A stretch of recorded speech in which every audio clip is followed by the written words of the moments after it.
Hola, primero quiero agradecer al Centro Cultural por la posibilidad de participar y también a ustedes por venir. Lo que les voy a pedir, bueno, les comento más o menos cómo se va a organizar esto. Primero voy a hablar yo, un lapso de tiempo. Entonces, lo que les quisiera pedir, si pueden, es que anoten cualquier duda, pregunta, comentario, o sea, lo que sea que venga a sus cabezas, anótenlo, porque si no, después cuando pasemos a la charla, va a quedar solamente tal vez el recuerdo del último tramo de la exposición. Entonces, si es posible, anoten y no dejen pasar nada que se les ocurra. Después, bueno, les comento más o menos cómo se va a organizar, cómo pensé la exposición. Va a tener 4 momentos. Un primer momento donde, bueno, les voy a presentar a Bakhtin y a Vygotsky, algunos datos referidos a quiénes eran, bueno, fechas de nacimiento, o sea, datos así duros, sus obras principales, que tal vez les recomiendo si les interesa indagar en la perspectiva de estos autores, y sobre todo ver cuáles eran sus intereses de investigación, es decir, cuáles eran los focos de interés de estos grupos, porque eran grupos de investigación, si bien yo digo Vygotsky formaba parte de un grupo de investigación, y lo mismo Bakhtin. Segunda parte, les voy a presentar conceptos que elegí para compartir con ustedes, conceptos de estos autores. Y tercera y cuarta parte sería como la frutilla de esta charla, que es que mi idea es compartir con ustedes una herramienta de investigación que construí, no solo, digamos, partiendo de los conceptos de Bakhtin y de Vygotsky, pero acercándolos a un campo empírico preciso, que son contextos educativos en el conurbano bonaerense y en Cava. Entonces, esa sería como la tercera parte. Obviamente que uno no puede compartir en una charla una herramienta de investigación totalmente, pero sí dejar sentadas como las directrices principales o los lineamientos metodológicos, el modo de pensar el vínculo entre la práctica y el lenguaje que habilita esta herramienta y lo que permite conocer. También quiero dejar en claro que si bien esta herramienta surge de su acercamiento al campo educativo, al cual le debe muchísimo, esta herramienta se puede aplicar a cualquier práctica humana que ustedes deseen conocer, ¿sí? Lo pueden aplicar a cualquier actividad, siempre y cuando se cumplan, obviamente, con ciertas condiciones de aplicación. Bueno, y después la última parte, la cuarta parte, si da el tiempo, sería compartir algunos resultados que dio esta herramienta en el campo educativo. ¿A qué me refiero? Compartir con ustedes, por ejemplo, estrategias docentes, estrategias de los estudiantes y un poco ver cuáles son las valoraciones sociales, eso es lo que nos permite ver esta herramienta, cuáles son las valoraciones sociales que hoy forman parte de los contextos escolares estudiados. Y no solamente conocer las valoraciones, sino cómo se constituyen, a partir de qué relación con un otro y con uno mismo implican. Bueno, vamos entonces a la primera parte. Bueno, respecto a este dato con el que inicio la charla, es tal vez solo para personas que son fanáticas de estos autores. Ellos nacen el mismo día, el mismo mes, pero con un año de diferencia. O sea, ambos nacen el 17 de noviembre. Bakhtin nace en 1895 y un año después nace Vygotsky en el año 1896. Si bien Bakhtin nace un año antes, o sea, es un año más viejo, va a vivir muchísimo más que Vygotsky. Vygotsky muere en el año 1934, fruto de una tuberculosis, a los 37 años de edad. En realidad la contrae esa tuberculosis a los 24 años. Creo que estos datos hay que tenerlos en cuenta un poco para pensar también su producción. Bueno, ¿qué decirles? Este autor trabajaba en ese momento en grupos de investigación fuertemente interdisciplinarios. Creo que de Vygotsky hoy se lo suele retomar como un pedagogo, por eso tal vez vos decías como que ha sido dejado de lado, porque la pedagogía está profundamente desvalorizada, sobre todo en los espacios académicos. Entonces, y por otro lado, los paradigmas dominantes en Argentina relacionados con el psicoanálisis han hecho que también la obra de Vygotsky tarde en llegar, además de que estuvo 30 años censurado en su propio país. Sé que hay que tener en cuenta todos esos aspectos.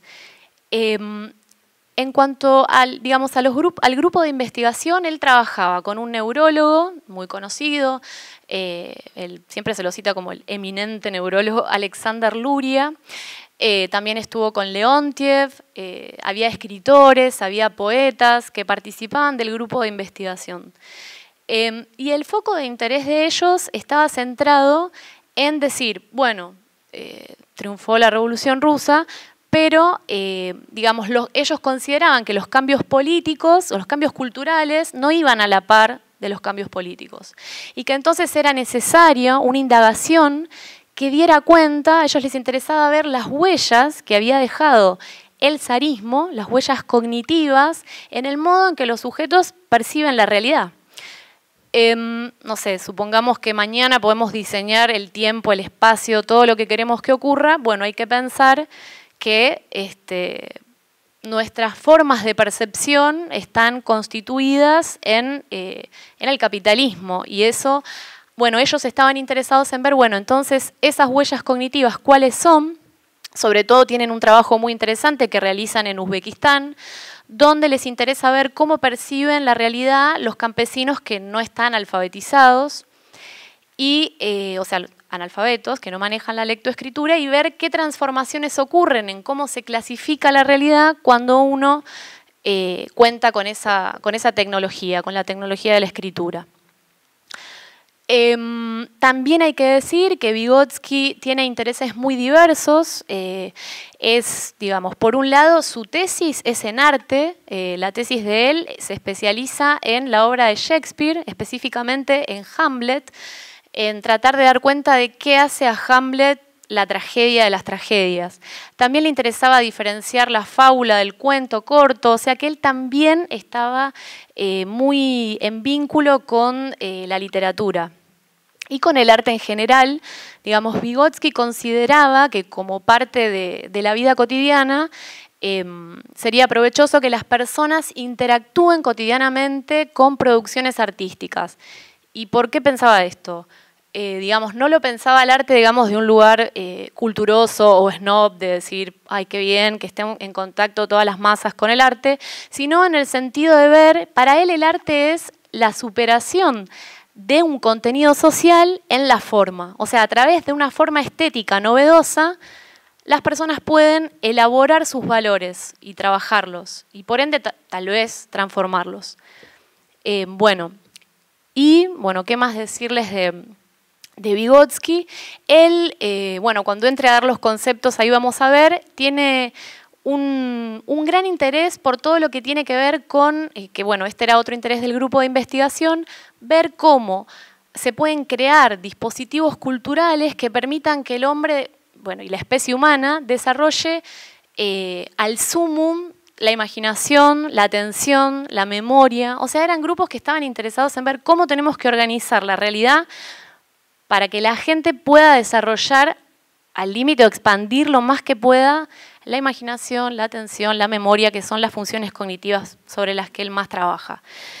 Y para esto, dice, es muy importante tener en cuenta el trabajo con signos, digamos, ¿no? Bueno, dejamos ahí un rato a Vygotsky y ahora pasamos a los datos referidos a Bakhtin. Bakhtin, como les decía, nace en el año 1895, vive un montonazo más que Vygotsky, vive hasta el año 1975, muere a los 80 años. Hay que, digamos, esto tal vez es algo que por ahí no me gusta decir tanto, pero hay que decirlo, que es que el 80% de los debates o de las charlas que se dan referidas a Bakhtin tienen que ver con que si era o no el autor de, de las producciones, de los libros que nos llegan a nosotros. También yo les quiero pedir que esta primera parte, estos datos históricos, ustedes los tomen con pinzas, porque yo me dediqué más a leer la obra de ellos que a ver qué dijeron sobre ellos. Así que, bueno, con ese resguardo. Y bueno, Bakhtin estaba en un grupo por ahí un poco más homogéneo que el de Vygotsky. Los intereses giraban en torno a la literatura. Y también con la idea, o sea, es como que todos, tanto el grupo de Vygotsky como el de Bakhtin, abrevaban en el arte para pensar, digamos, como al arte como el puntapié inicial para luego abordar otras estéticas o considerando a la vida cotidiana como una poética en sí misma que se puede estudiar, digamos. Sin embargo, ninguno de ellos llega a hacerlo, pero sí era el planteo. Bueno, dentro de las obras, bueno, hay que decir, el grupo de investigación estaba Valentín Voloshinov, que es el autor de Marxismo y Filosofía del Lenguaje. Hoy se sabe que esa era la tesis de doctorado de Voloshinov. Después tenemos el libro de Pavel Medvedev, que realmente tiene un título muy poco sugerente, pero que es extraordinario y lo recomiendo muchísimo. Se llama El método formal en los estudios literarios. Y lo que hay que decir es que, digamos, o el modo en que yo lo pienso es, Voloshinov lo que hace en Marxismo y Filosofía del Lenguaje es debatir con otras posiciones filosóficas respecto de cómo pensar el lenguaje. Pero es un debate en términos generales, en términos abstractos que no pasan por un material empírico, sino que es una discusión teórica. En el caso de Medvedev, o sea, es un libro con una estructura, perdón, el de Voloshinov, muy polémica, o sea, es muy estimulante de leer, pero digamos, es una discusión filosófica con esas características. Después tenemos el de Pavel Medvedev, donde él propone, en el del método formal en los estudios literarios, él propone, o sea, hace una propuesta de investigación. Digamos. Y lo que él va a proponer, dice, digamos, criticando a cierto marxismo de su tiempo que abordaba las obras literarias o el arte en general, por ejemplo, no sé, respecto de Dostoyevsky, que es un autor que tanto Vygotsky como Bakhtin citan muchísimo. Bueno, Bakhtin es especialista en la obra de Dostoyevsky, que es no reducir las obras o ningún objeto cultural que nos interese estudiar a contextos extrínsecos a esa experiencia. Entonces, no sé, supónganse, no sé, una crítica de Dostoyevsky que diga, bueno, este autor es un claro representante del capitalismo del siglo XIX. Bueno, estos autores van a decir, la verdad que ese nivel de generalidad no me sirve de nada, que me digas que es un representante del capitalismo. Lo que quiero ver es qué características específicas tiene Dostoyevsky o tiene cualquier contexto social que nos interese. De hecho, bueno, es una frase de Medvedev que me quedó bastante, porque uno cuando viene leyendo por ahí durante mucho tiempo cosas teóricas, hay frases así que quedan, y Medvedev decía, es preferible un enemigo fuerte a un amigo débil. Y con enemigo fuerte se refería al formalismo ruso. Ahora les voy a explicar por qué. Y con amigo débil se refería a ese intento que aún sigue hasta hoy, con cierto éxito, de unión entre el marxismo y el psicoanálisis. Tanto el grupo de Bakhtin como el grupo de Vygotsky tienen muchas críticas y muchas reservas ante esa propuesta, digamos. Y bueno, ¿y por qué les interesaba el formalismo? El formalismo ruso, si bien obviamente Bakhtin está en las antípodas del formalismo, se lo llama postformalista, bueno, todos esos modos de denominar las cosas, porque él, digamos, el formalismo lo que hacía a grandes rasgos era decir, bueno, de un lado tenemos el lenguaje poético, donde está, me refiero a la poesía, donde está la creatividad, la frescura del lenguaje frente a la realidad, y del otro lado tenemos el lenguaje cotidiano, donde está lo repetitivo, lo automático, lo automatizado y demás. Y lo que va a decir el grupo de Bakhtin, perdón, esto me va a pasar que a veces me lo confundo, el grupo de Bakhtin lo que va a decir es que hay que empezar a diferenciar, o sea, no encerrar en una gran caja al lenguaje cotidiano como el lugar de lo homogéneo, lo común, lo repetitivo, sino empezar a estudiarlo. Y para eso había que estudiar, va a decir Medvedev, él propone estudiar la comunicación en cada actividad, o sea, salir a hacer un registro de la comunicación constitutiva de cada práctica. Bueno, entonces, Voloshinov discute, Medvedev propone, y Bakhtin es el que plasma un abordaje empírico, o sea, estas categorías que vamos a ver hoy un poco, que son las de dialogismo, diálogo, microdiálogo, él, digamos, las plasma en un análisis literario. Digamos, él analiza sobre todo la obra de Dostoyevsky. Y, ojo, igual me parece que fue muy productivo, digamos, para las ciencias sociales, digamos, yo lo veo desde ese lugar, que el análisis de él fuese o abrevara en la literatura, porque al trabajar con una forma estética muy novedosa, de hecho Bakhtin dice que Dostoyevsky capta un modo de construcción de la subjetividad del cual la ciencia todavía en ese momento no podía dar cuenta. Ahora vamos a ver por qué Dostoyevsky sí capta eso y la ciencia hasta ese momento no. Bueno, y hay un libro que, porque ahora hay como toda una idea de que en realidad todo se concentra en Voloshinov y Bakhtin nada, digamos, hay como, es una pelea que, bueno, Foucault diría, donde se ven los efectos de la noción de autoría, ¿no? Donde uno es el capanga y el resto, digamos, bueno, nada, está ahí desdibujado. Me parece que también lo que pasa con el efecto de autoría es borrar el trabajo colectivo, o sea, borrar que se trata de un grupo de investigación. Y realmente uno lee los ecos, o sea, por supuesto, no son iguales, son distintas personas con distintos intereses, pero en Marxismo y Filosofía del Lenguaje uno lee ecos del análisis de Bakhtin, y en Bakhtin uno ve el dialogismo del cual habla Voloshinov plasmado. Entonces me parece que es muy rico recuperar en la medida de lo posible a todos los autores. Yo menciono específicamente a Bakhtin acá porque a mí el libro que me resultó más útil para construir la herramienta, porque simplemente pude ver un abordaje empírico, es el de Problemáticas de la obra de Dostoyevsky, sobre el cual no hay ninguna discusión, por lo menos hasta ahora, de que es de Bakhtin. Bueno, hay que decir también que Voloshinov muere también a temprana edad, en el año 1936, si no me equivoco, fruto de una tuberculosis, igual que Vygotsky. De Medvedev he leído en varios prólogos y lugares que dicen que le pegan un tiro, que lo matan, no sé si fruto del estalinismo, pero como ya les digo, no tengo esos datos como para... Tómenlos eso, con reservas, porque yo no soy historiadora. ¿Sí? Y además porque son autores que han sufrido mucha tergiversación, mucha censura. Entonces, y en el caso de Bakhtin, él contrae una enfermedad que se llama osteomelitis, y entonces...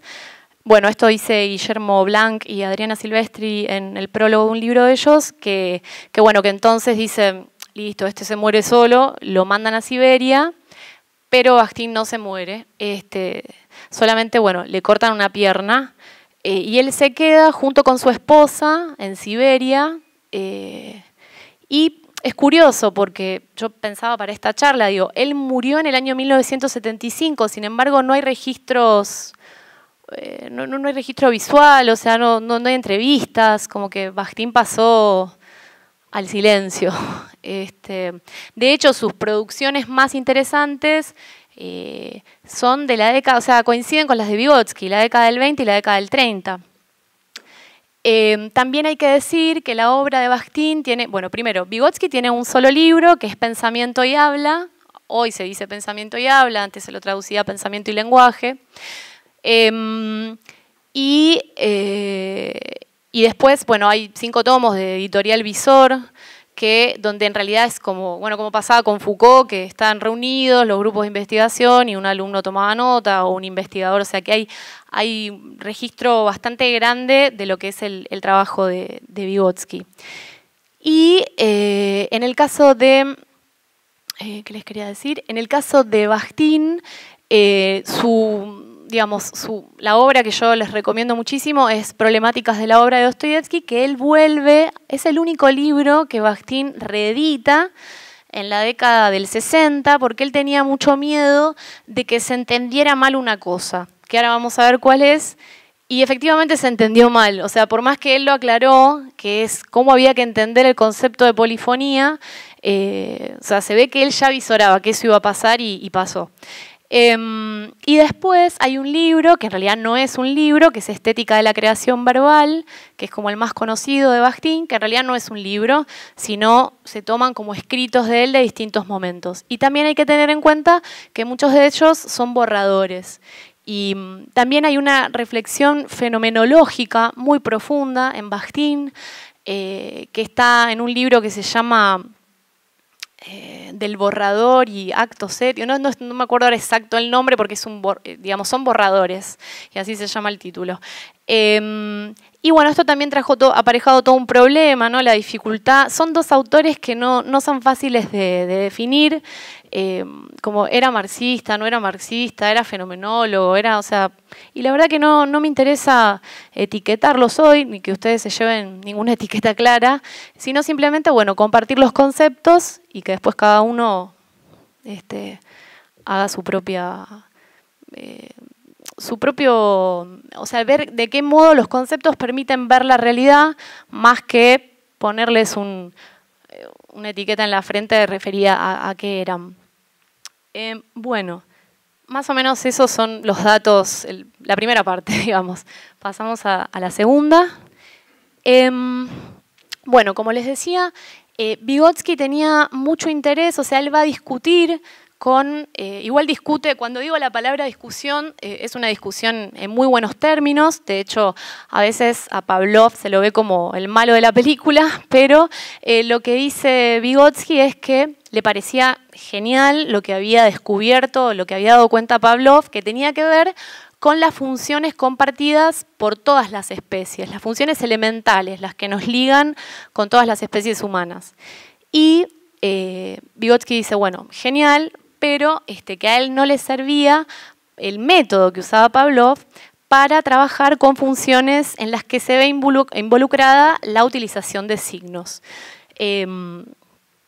Lo que él va a llamar la actividad superior. También hay que tener en cuenta, y esto lo dice el mismo Vygotsky, que él usa palabras, él dice, yo estoy usando palabras viejas para nombrar cosas nuevas. Bueno, era llamado también el Mozart de la psicología, que sabía 6 idiomas, o sea, y dialogaba con muchísimas teorías filosóficas, discute, o sea, él leyó a Freud estando prohibido Freud, o sea, uno no sabe cómo es que Vygotsky se las ingenió para leer tanto en ese contexto.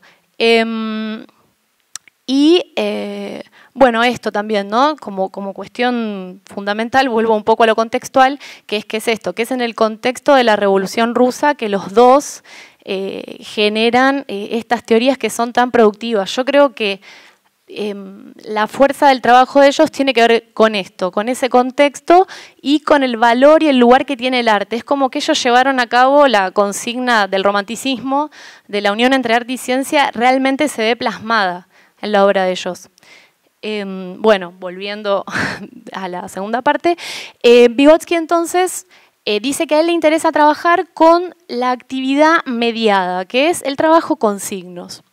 Y Vygotsky da una definición de signo que, la verdad, yo no sé, ustedes me dirán tal vez si la habían visto, porque no aparece, o sea, no se la enseña en ninguna parte, no se la menciona.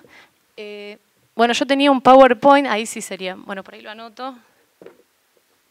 Eso se transforma. Y vamos a ver después por qué se transforma. Dice, convocados por el hombre, quiero también hacer énfasis en esto, en artificiales, en transitorio y en convocados. Es decir, hay un carácter activo por parte de quien los usa. O sea, cualquier persona que utilice un signo, digamos, lo que está queriendo dar cuenta Vygotsky con esta definición es que es constructor de su entorno, ¿sí?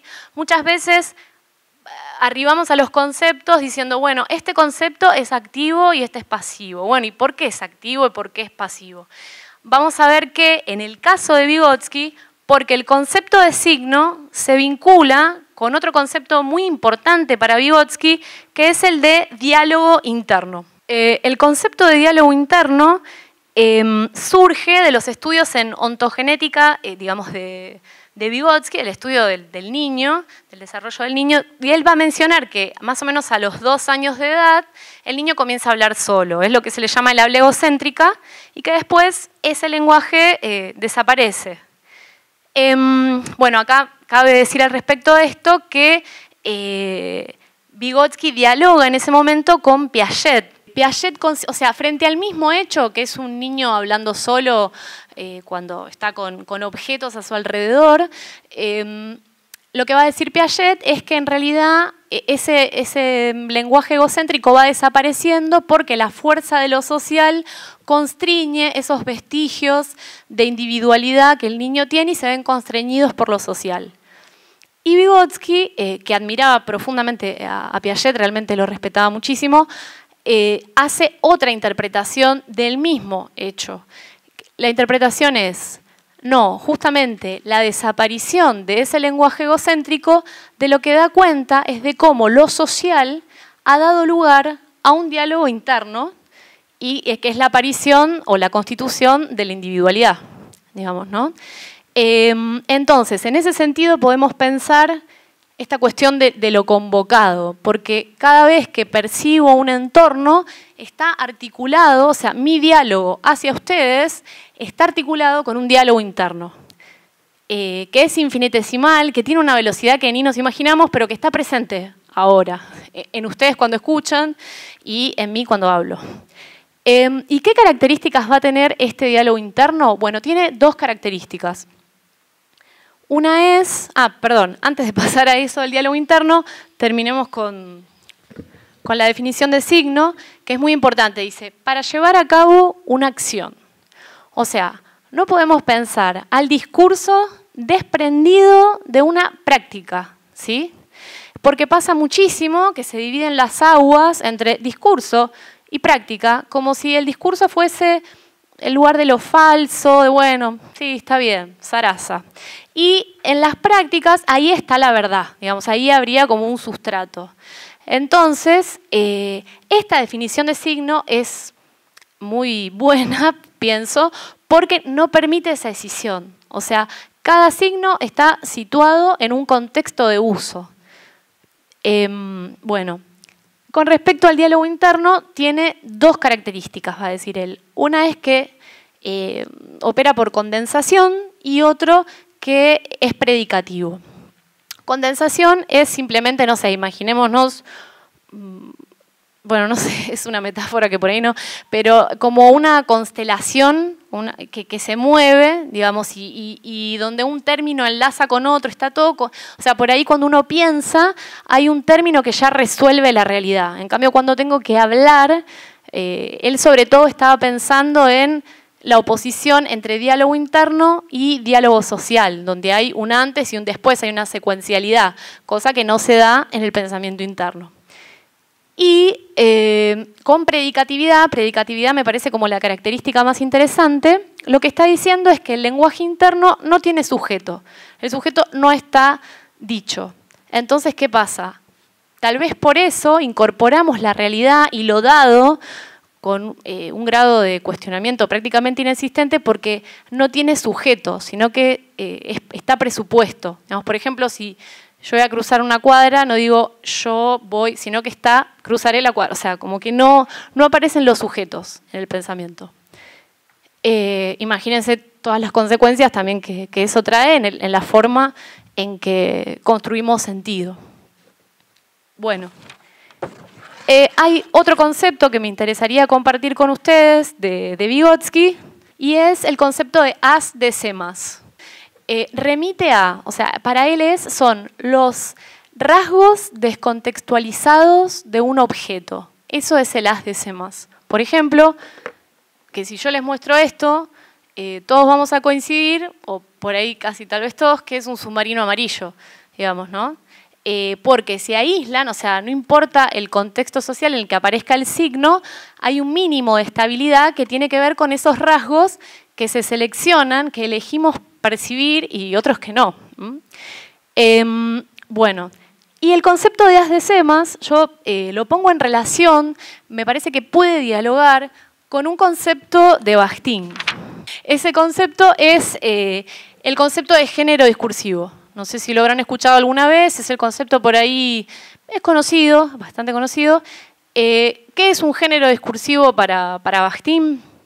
Bueno, son intercambios comunicativos, o sea, un género discursivo es un conjunto de intercambios comunicativos que circulan en una actividad, dándole estabilidad y que permiten el reconocimiento social. Esa sería la definición. ¿Y por qué lo relaciono con As de Semas? Digamos, porque justamente, digamos, como que el concepto de género discursivo sería una gran caja, digamos, para ver la actividad, y el de As de Semas nos permite mirar más sutilmente cada objeto que forma parte de esa actividad, de esos intercambios comunicativos que menciona Bakhtin. ¿Y qué es la comunicación? Bueno, para Vygotsky, comunicación es generalización. O sea, todo el tiempo cuando estamos hablando, cuando estamos dialogando, estamos generalizando. Y acá es donde viene Bakhtin nuevamente, estamos generalizando, dice Bakhtin, relaciones sociales. Digamos, los vínculos sociales aparecen en el modo en que intercambiamos comunicativamente de modo cotidiano. Antes de seguir avanzando con esto, les voy a... Porque el concepto de género discursivo se divide en dos. Tenemos géneros discursivos primarios y géneros discursivos secundarios. ¿Cuáles son los secundarios? Bueno, los secundarios son los intercambios comunicativos más estables, más rígidos, más inflexibles en su funcionamiento y que tienen leyes explícitas de funcionamiento. Por lo general son discursos que uno tiene que pagar para aprenderlos. Estamos hablando del discurso científico, el discurso médico, ¿qué más puede ser? La literatura, el cine, o sea, son todos lenguajes que tienen leyes explícitas.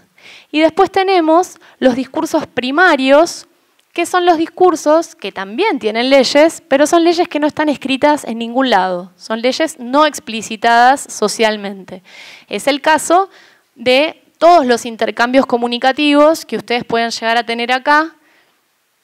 Bueno, igual no está habiendo mucho intercambio, pero bueno, si ustedes salen a la calle y ven gente hablando, eso es un diálogo primario, digamos. Que lo que está pasando, y por lo cual es muy interesante todas las reflexiones de estos autores, es, bueno, ¿qué pasa con las tecnologías de la comunicación? Porque tanto el uso del WhatsApp o el uso de las redes sociales tienen leyes explícitas de funcionamiento que absorben a los primarios. Entonces, cada vez habría como una tendencia a secundarizar lo primario. ¿Y qué pasa si secundarizamos lo primario? Toma más estabilidad, más rigidez, probablemente mayor dificultad de transformación, pero igual ahí me estoy apurando, no lo sé. Bueno, entonces, tenemos esos dos tipos de discurso, ¿sí? Que por supuesto están en relación, y Bakhtin dice que hay que estudiar ambos. Por ejemplo, si en un diálogo entre personas citan algo que vieron en la televisión, ahí estamos viendo cómo los discursos secundarios también inciden en el diálogo cotidiano. O sea que es imposible separarlos. Y a su vez, por ejemplo, el arte se nutre de lo cotidiano, o sea que, y lo transforma, o sea que los secundarios viven de los primarios. Bueno, con esta cuestión, digamos, de que la comunicación es generalización, sería interesante ahí enlazarlo con el concepto de dialogismo de Bakhtin. ¿Qué es dialogismo para Bakhtin? Bueno, para Bakhtin el dialogismo es, en un sentido laxo, la relación con el otro y con uno mismo en la comunicación. ¿Sí? Ahora después lo vamos a ver de modo más concreto y definido. Él va a decir, o sea, da una definición de relación dialógica muy amplia, o sea, va a decir que si entre un objeto y otro encontramos una convergencia de sentido, aunque esos objetos atraviesen el tiempo y el espacio, hay una relación dialógica. la verdad que cuando uno lee ese concepto, a veces si son tan abarcativos, todo puede ser y finalmente, bueno, ¿qué es, no? Entonces, si uno sigue viendo los conceptos de él, después tenemos otros dos conceptos que son fundamentales, que es el concepto de microdiálogo y diálogo. Por lo general se suele hablar del diálogo en Bakhtin, pero nunca del microdiálogo. Y es justamente ahí donde Bakhtin engancha con Vygotsky, porque el microdiálogo para Bakhtin es el diálogo interno. O sea, lo que es diálogo interno para Vygotsky es microdiálogo para Bakhtin. Bien. Pero Vygotsky estudia el diálogo interno en los niños y Bakhtin estudia el microdiálogo en la obra de Dostoyevsky.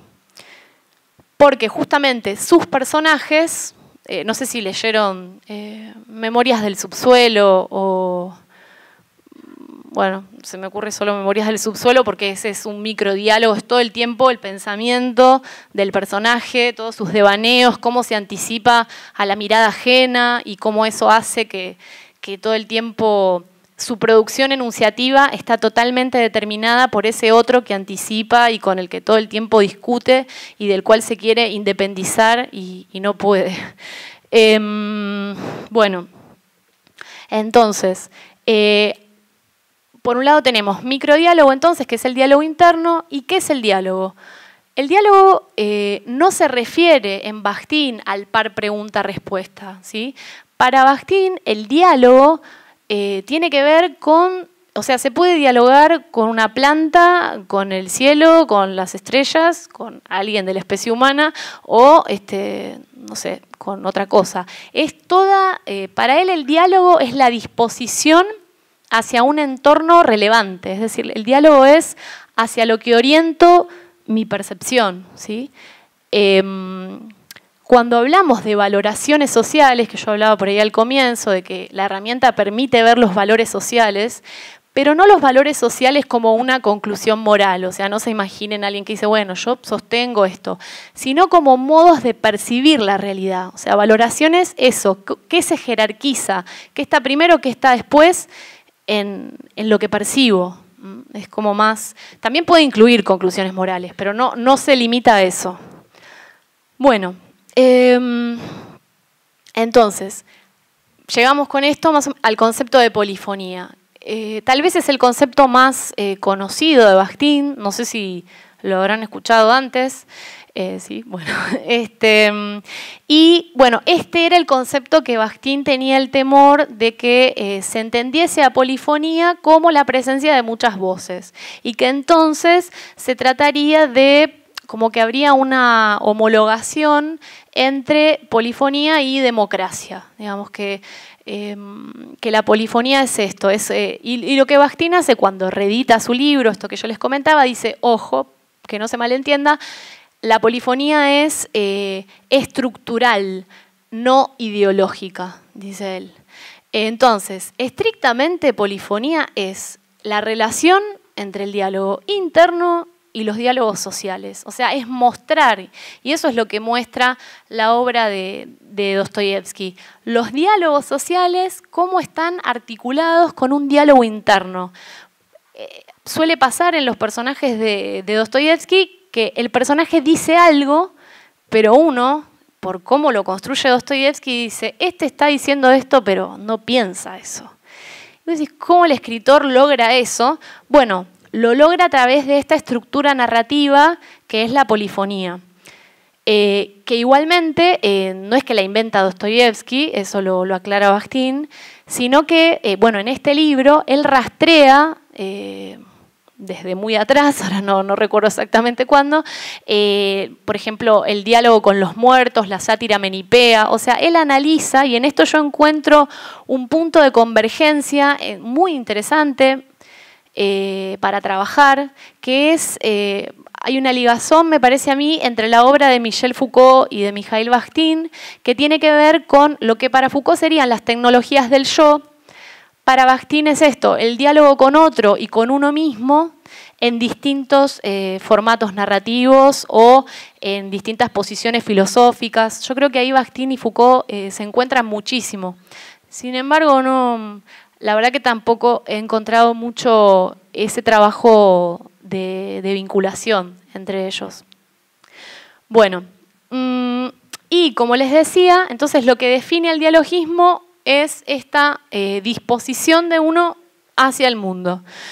Y él va a decir, porque ahí seguimos como muy amplio todo, disposición hacia el mundo, él va a decir que hay muchos tipos de relaciones dialógicas, que hay relaciones dialógicas de confianza, de negación, de oposición, ¿qué más? De acuerdo, de desacuerdo, o sea, toda actitud hacia el otro y hacia uno mismo es dialogismo, digamos, para Bakhtin. Lo que va a pasar es que Bakhtin las menciona a los tipos de relaciones dialógicas, pero no los define. O sea, Bakhtin en este sentido, él dice que su objeto de investigación no pertenece a la lingüística, sino que él habla de la fundación de una nueva disciplina que surgiría de los límites entre la antropología filosófica, los estudios literarios y la lingüística. Porque él no está mirando al lenguaje como un código, sino que está viendo los vínculos sociales, las posiciones de sujeto en los enunciados, en los intercambios comunicativos. Entonces pensemos esto, Vygotsky, generalización. Vamos un poco más y podemos pensar, bueno, posiciones de sujeto que están generalizadas, relacionándose dialógicamente en los enunciados. Y esto se puede estudiar y se puede sistematizar. Que de hecho, bueno, fue parte de lo que hice en mi trabajo de investigación. Bueno, pasamos entonces, si no me estoy olvidando nada, a la tercera parte, que es la parte de la herramienta. La investigación surge entonces de haber leído o tener en la cabeza estos conceptos, más o menos, o sea, he hecho como una selección un poquito rápida, pero no tanto tampoco. Y por otro lado, acercarme a un campo empírico preciso. Yo realicé 2 investigaciones. O sea, esta herramienta, como les voy a comentar hoy, tiene 2 momentos. Un primer momento que considero que ya está más validado científicamente, que ya está más afilado, y otro que, si bien también está aprobado académicamente y validado, pero lo hice una sola vez. Entonces, hay una parte de la herramienta que tiene 2 veces que fue controlada y la otra que solo una vez. Voy a compartir primero con ustedes esta parte que considero que es más sólida. No porque la otra no lo sea, pero esta está como más nítida o trabajada. Bueno, entonces, si ustedes quieren estudiar una actividad utilizando más o menos estos conceptos y la herramienta, tienen que elegir, bueno, primero la actividad que les interese y reunir una gran masa de enunciados, ¿sí?, que pertenezcan a esa actividad. Inicialmente yo trabajé con entrevistas, es decir, estamos hablando de reconstrucciones de la participación en la actividad y no la actividad misma, ¿sí? Igual después fui a trabajar con la actividad misma, pero bueno, a eso vamos después. Entonces, entrevisté a una cantidad de personas, específicamente 34 personas. La primera investigación fue en el ámbito universitario, en la universidad pública. Entrevisté a 34 personas y les pedí que reconstruyeran su participación en la actividad universitaria.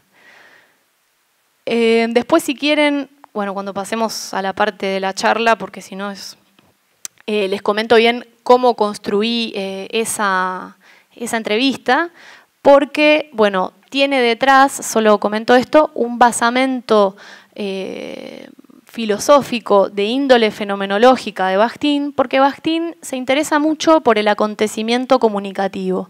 Y él va a decir, al igual que Vygotsky, pero lo que dice Bakhtin es que el otro tiene una dación espacial y que el yo es extraespacial. Es decir, yo ahora los puedo ver a ustedes perfectamente recortados en el espacio, los puedo delimitar, puedo concluirlos, pero yo a mí misma no me puedo concluir. A donde quiera que miro, no me puedo concluir. Si bien hoy en día existen las selfies, pero según Bakhtin, esa selfie no nos muestra quiénes somos. Como que solamente nuestros gestos, la emoción, aparece frente a un otro. Por supuesto que también en la selfie hay una emoción, pero es una emoción que para Bakhtin tiene que ver más con vivirse ya concluido estéticamente, digamos.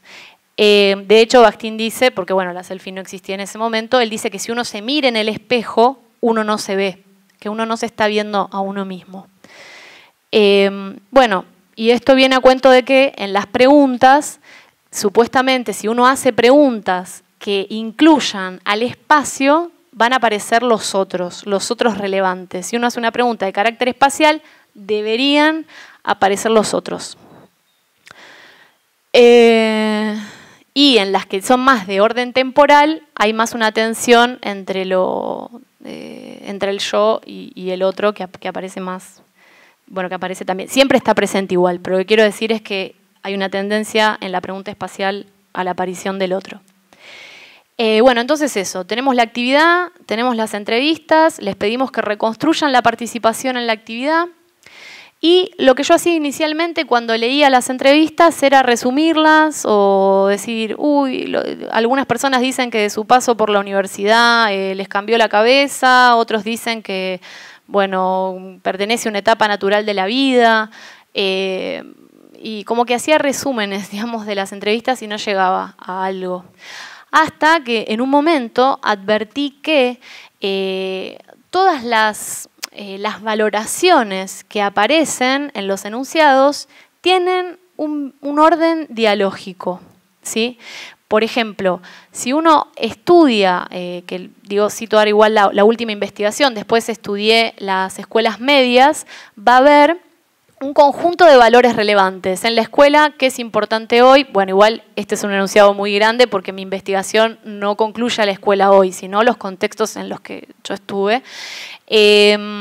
Son la importancia de ser evaluado, o sea, para algún alumno lo más importante es la evaluación, para otro es la socialización y saber lo que se quiere, para otros lo más importante es bueno, terminarla para conseguir un trabajo, o sea, aparecen distintas valoraciones.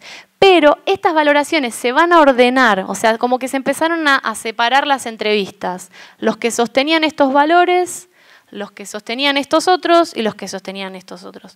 Y lo que me di cuenta es que según tu valor, o sea, como que te organiza jerárquicamente los valores.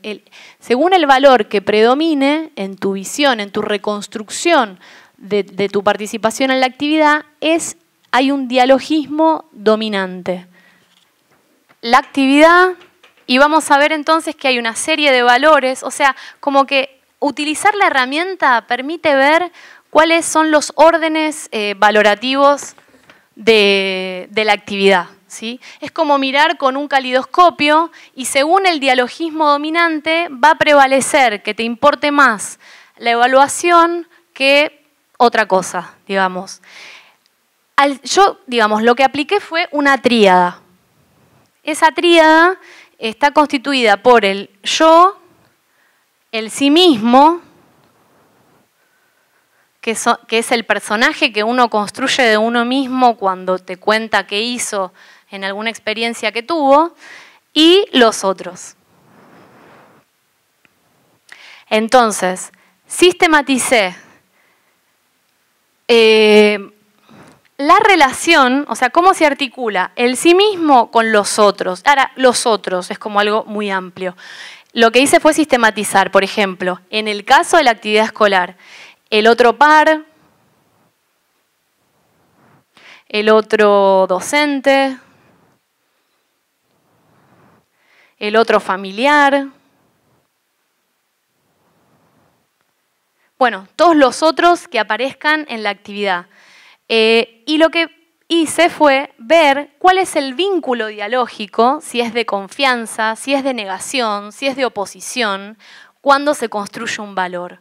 O sea, esta propuesta lo que sostiene es que habría una estética del valor, que los valores tienen una estética precisa y que la podemos estudiar. Y que entonces yo ya sé, cuando vaya a dialogar con una escuela, que si el valor predominante en mi discurso es el de la evaluación, por ejemplo, eso se sostiene en esa institución desde relaciones dialógicas de oposición. Porque lo que encontré es que para los estudiantes que prevalece la evaluación como lo más importante, eso está construido siempre a través de un diálogo de oposición con el otro par. ¿Sí? Y esto entonces lo que va a dar cuenta, recuerden que teníamos el concepto de género discursivo, que son todos los intercambios comunicativos que hay en una actividad. Al estudiar todo ese conjunto de entrevistas, uno tiene que reunir una gran masa de enunciados. Esta herramienta no considera al individuo como fuente de sentido, sino que encuentra regularidades en los discursos que recopila, ¿sí? Entonces, lo que pude dar cuenta es de, y ahí apareció como un concepto que reorganizó todo esto que venía trabajando, que es el concepto de tensión dialógica dominante.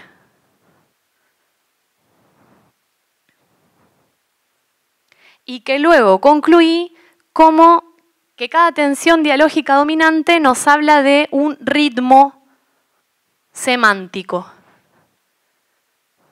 Recordemos, ¿por qué pongo semántico acá? Recordemos el concepto de haz de semas de Vygotsky. Por eso, ¿y por qué hablo de ritmo? Porque Bakhtin dice que la actividad, que el ritmo aparece en el vínculo con el otro. Entonces, esta tensión dialógica dominante lo que me marca es, porque otra cosa que advertí es que una vez que uno empieza a sistematizar, hay un modo que prevalece. Hay un modo de relacionarse con el otro cuando reconstruyo la participación en la actividad que prevalece.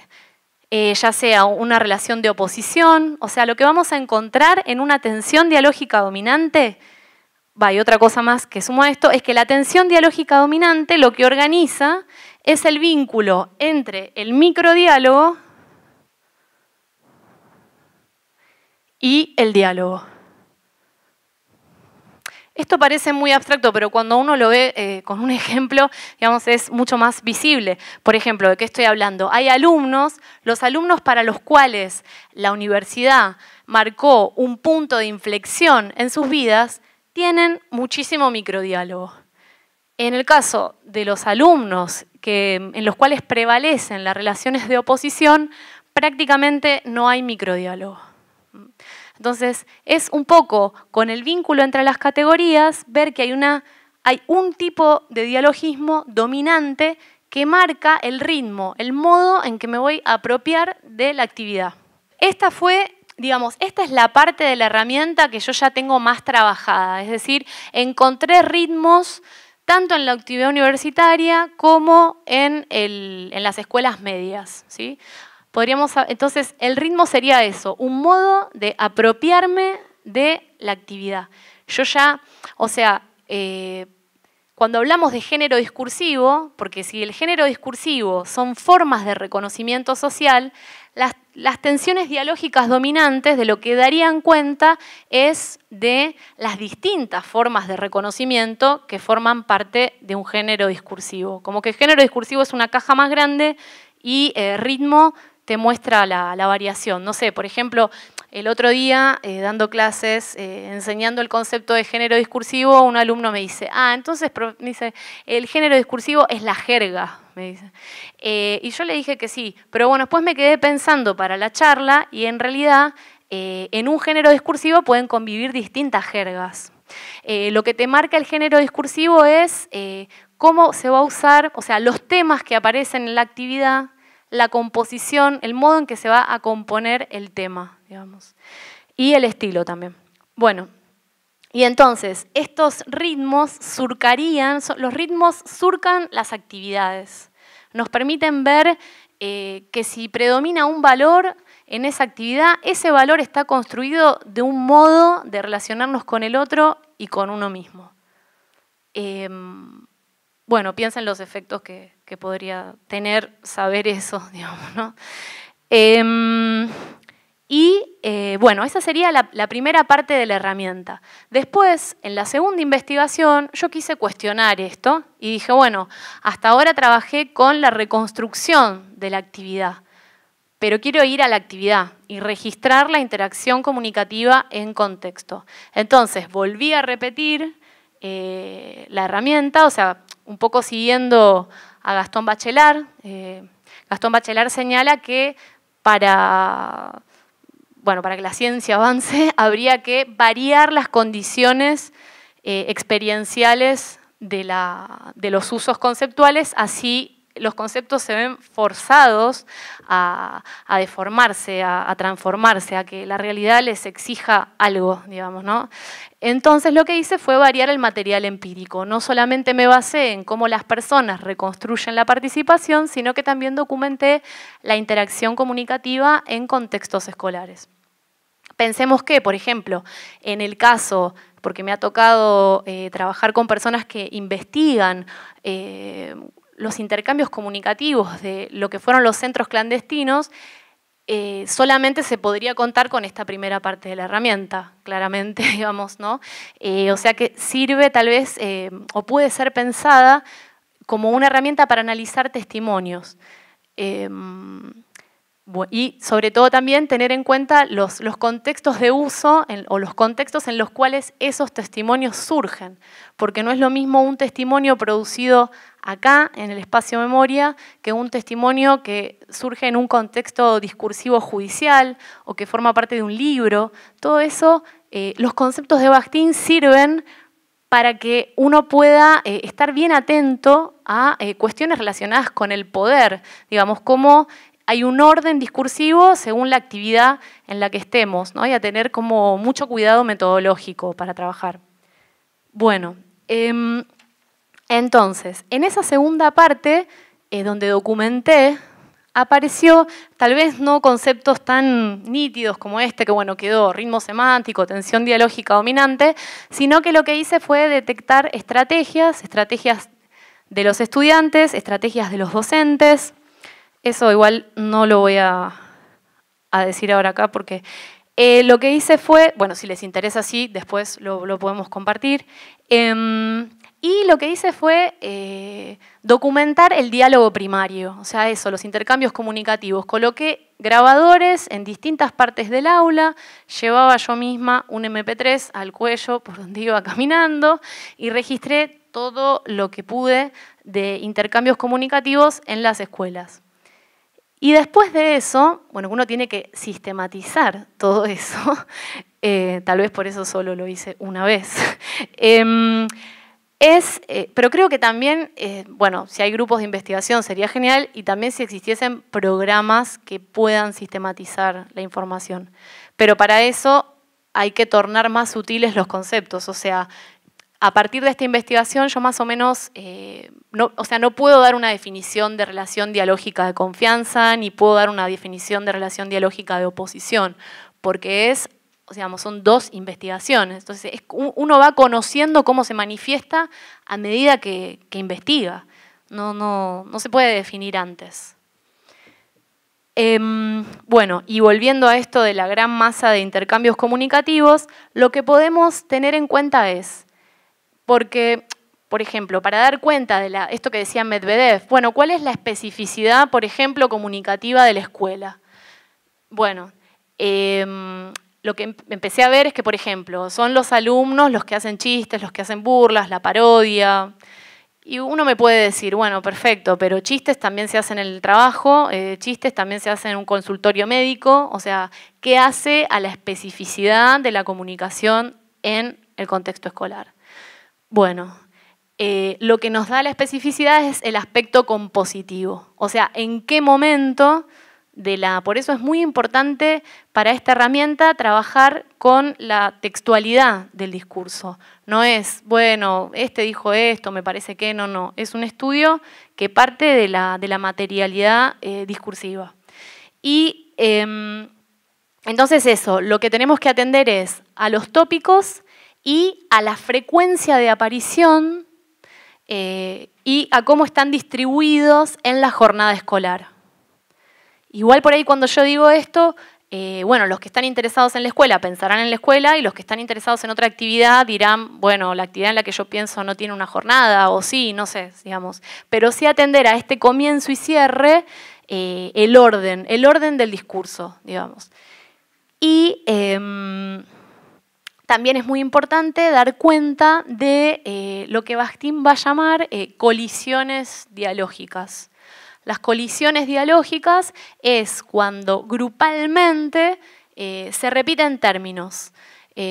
Bakhtin dice que uno puede pensar que el lenguaje es algo muy heterogéneo, muy rico, muy qué sé yo, pero que cuando estás en una actividad estudiándola te das cuenta cuán repetitivo es, o sea, cómo un mismo término pasa de boca en boca y eso finalmente decanta en una toma de decisión colectiva. Es muy interesante ver a las colisiones dialógicas para ver grupalmente cómo se toman decisiones. No hay decisiones individuales en la escuela, por lo menos de lo que, digamos, de lo que se evidencia en el material.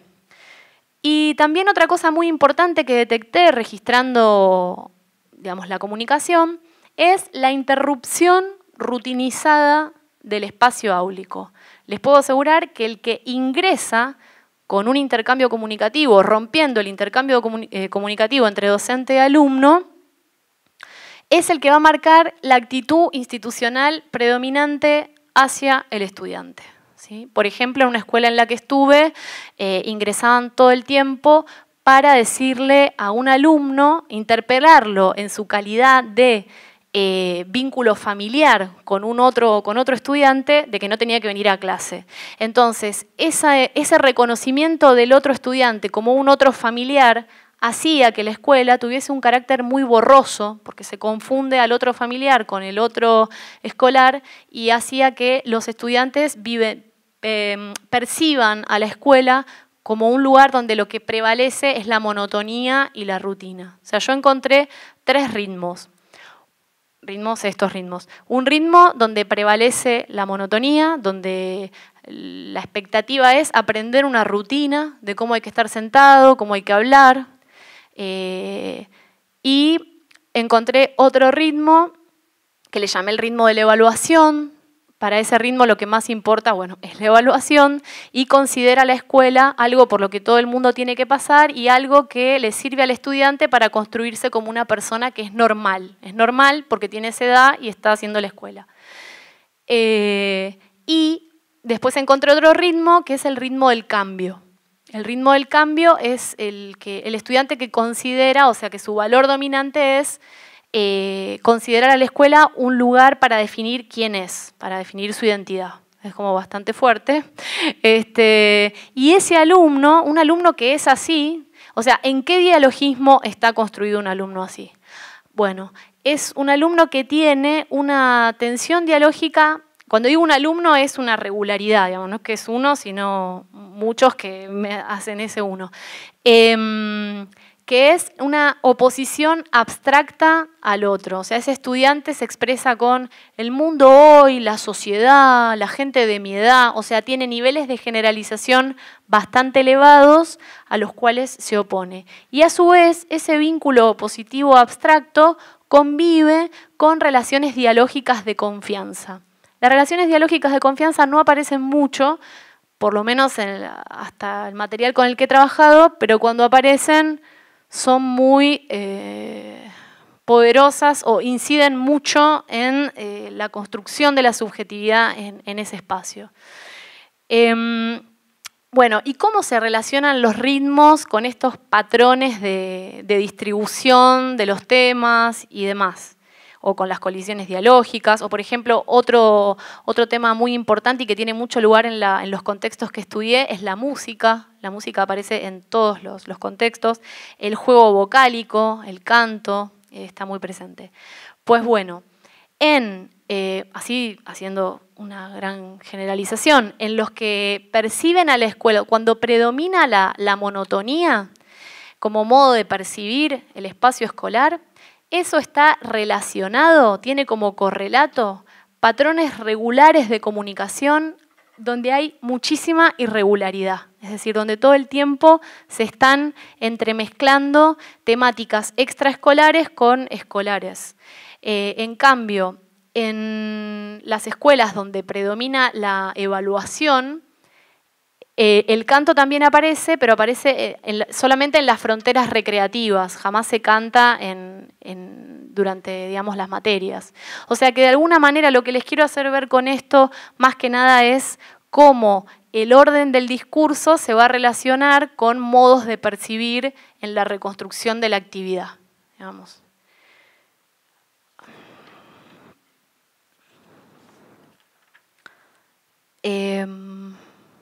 Por poner también un ejemplo, porque el ritmo que más me llamó la atención fue el de la monotonía, o sea, ¿cómo es una persona en la que prevalece una mirada monótona? ¿Cuál es el vínculo en el que está construida su percepción? ¿Cuál es el diálogo con el otro cuando predomina que experimentamos la monotonía?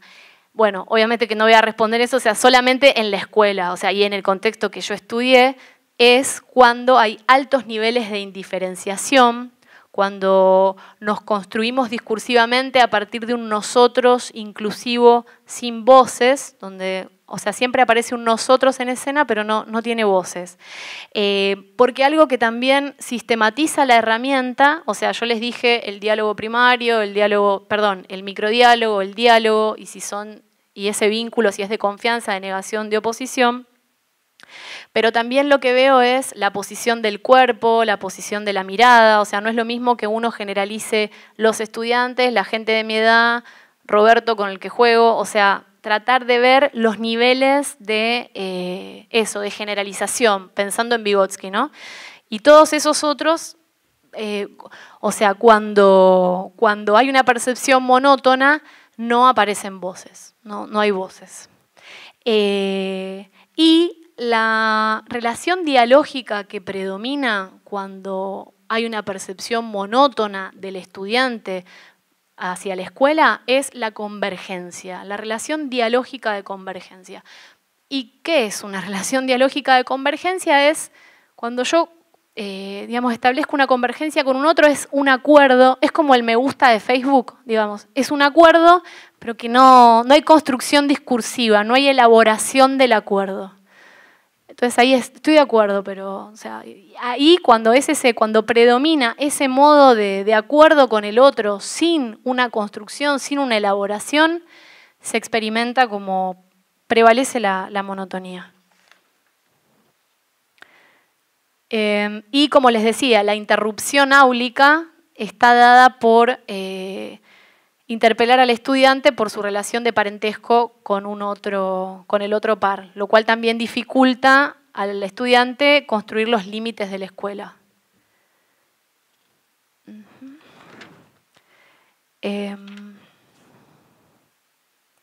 Otra cosa que es muy importante en la escuela para trabajar es el vínculo que aparece en la comunicación. O sea, todos estos elementos que yo les menciono los tomo de documentar la comunicación. O sea, es todo lo que podamos evidenciar, no sé, referido a la desigualdad social o hacia modos de percibir la realidad, está argumentado desde la interacción comunicativa. Y aparecía como, por ejemplo, en el vínculo intergeneracional docente-alumno, en el caso de las personas que experimentan monotonía, es un vínculo intergeneracional basado en donde el docente, cuando transmite su conocimiento, la relación con los estudiantes es, bueno, ¿quién va a presenciar o no en el futuro el desgaste de una botella de Coca-Cola? O sea, es una relación, o sea, el vínculo intergeneracional está dado por atestiguar el desgaste o no de un objeto. Eso es bastante llamativo y también me sirvió como elemento más que se suma a esta percepción monótona del tiempo, ¿no?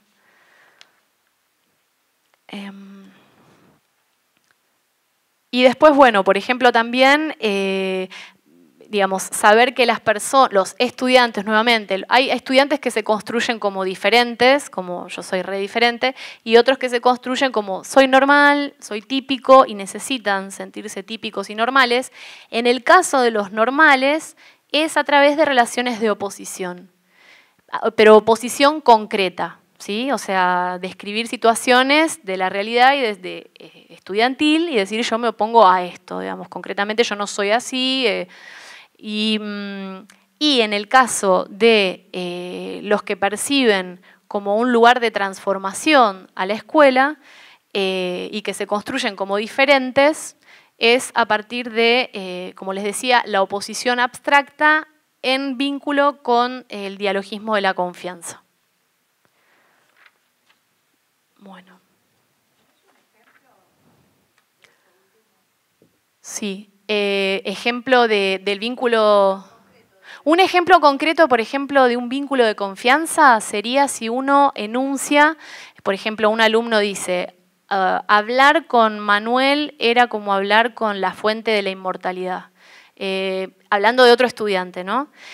Porque hablar con él nos hacía, pensábamos cosas.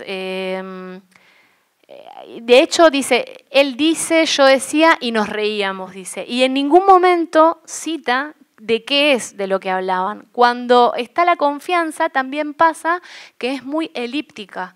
O sea, cuando hay confianza hay menos palabras, digamos, o aparecen como con puntos suspensivos. Exacto. Hay menos verbalización. Y también hay como una valoración de la verdad y de la mentira. En el caso del estudiante, digo, que va a marcar esto de la confianza. Del orden del secreto, digamos. De lo no dicho. O sea, como que la fuerza de lo no dicho está muy presente en la confianza entre los estudiantes. ¿Sí?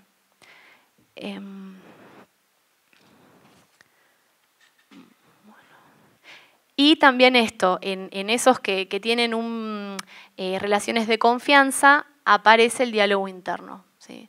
En el caso de las relaciones dialógicas de convergencia, que son las de la monotonía, no hay diálogo interno. O lo hay muy escasamente, casi no lo hay.